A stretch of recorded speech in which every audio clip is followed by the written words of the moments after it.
तो ऐसा क्या हुआ, आज मुझे फिर से जाना पड़ा मार्केट। तो है गाइस, मेरा नाम है छोटू कुमार, मैं हूँ सीतामढ़ी बिहार से। मैं तो डेली जाता हूँ मार्केट, एचडीएफ फिर से जाने वाले हैं मार्केट। तो ये खड़ी है हमारी फरारी, इस पे जाएंगे हम। तो इस पे बैठ कर हम लोग निकल पड़ते हैं मार्केट की तरफ। बाइक पर ठंडी में भी गर्मी का मजा लेने कोई हमसे सीखे। भाई सच बोलूँ तो ठंडी तो लगी रहा है, कोई बात नहीं, फिर चलते हैं। तो इसको देखो भाई, ये देखो घर का सारा कपड़ा लगता है पहन कर आ गया हुआ है, जितना भी हो। सो फाइनली अभी हम लोग मार्केट पहुंच चुके हैं। तो अब हम लगाएंगे यहाँ पे अपनी बाइक।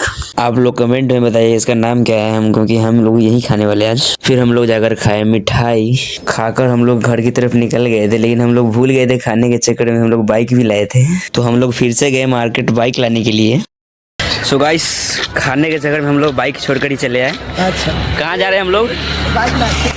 बाइक कहाँ रह गया? किस लिए? खाने के चक्कर में। अच्छा चलो जल्दी। अभी मजा आएगा ना भिड़ो।